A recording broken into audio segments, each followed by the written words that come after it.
Bonjour à tous et bienvenue dans ce nouvel épisode d'Instant IA. Aujourd'hui, on va s'intéresser à un défi de taille pour beaucoup de métiers. Comment s'y retrouver dans des documents techniques sans y passer des heures. On va découvrir ensemble Atlas, un outil qui est utilisé et qui pourrait bien changer la donne. On a tous déjà ressenti cette frustration de devoir résoudre un problème urgent, mais se retrouver face à une documentation immense, ultra précise et parfois difficile à digérer. C'est le cas par exemple pour la gestion des anomalies DSN.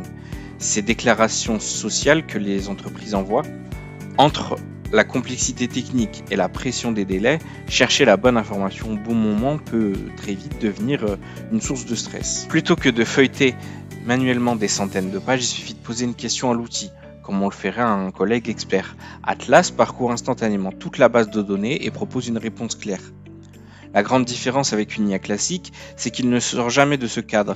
Il indique précisément la source et la page d'où vient l'information.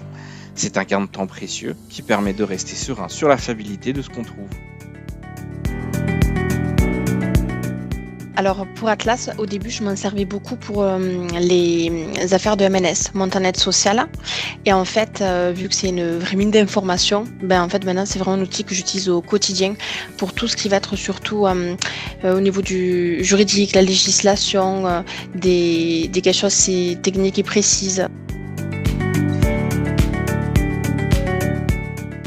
C'est clos. Donc en fait, on y met uniquement certaines données à disposition. C'est mis à jour d'ailleurs régulièrement puisque c'est uniquement des documents qui sont chargés à l'intérieur d'Atlas. Donc notamment, comme je disais, le BOSS, on a des cahiers techniques DSN, Passero également qui sont disponibles. Ça me permet vraiment de gagner du temps, voilà, plutôt que d'aller chercher le BOSS et l'URSSAF. On a beaucoup de sources et c'est très bien, hein. Mais toutes ces sources-là, nous, c'est vraiment chronophage de chercher. En tout cas, pour le pôle RG, c'est vraiment ça, ça peut être chronophage. Et du coup, le fait d'avoir cet outil-là qui nous permet de bien dégrossir en fait les informations, on en retire l'essentiel et en plus, c'est bien expliqué. Et du coup, nous, après, on n'a plus qu'à faire à notre sauce, bien vérifier la véracité en fait de l'information. Et voilà. Donc vraiment, non, c'est pas négligeable. Ça peut nous aider parce que justement, Atlas va nous permettre quand même d'être un peu plus autonome. Là où normalement, sur des questions, notamment sur des questions qui vont être réglementaires, même si c'est des questions qui sont simples, aller rechercher dans le BOSS, ça peut être long, ça peut être complexe. C'est pas nous, notre cœur de métier au niveau de la prod.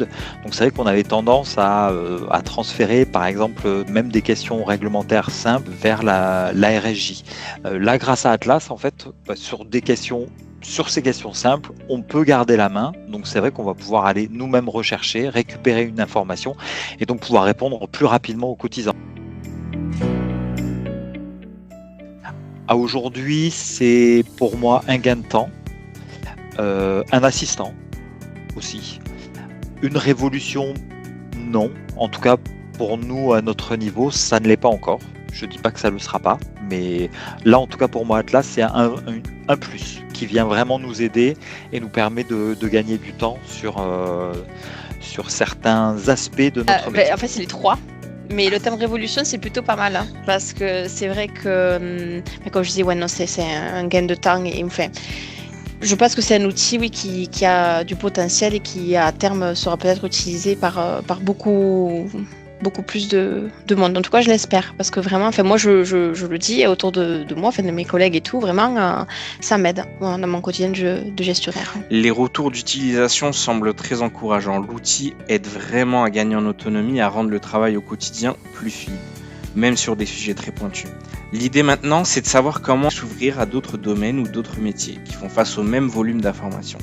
C'est une piste de réflexion intéressante pour l'avenir de nos outils de travail. Merci d'avoir suivi cet épisode d'Instant IA et à très bientôt pour une nouvelle découverte.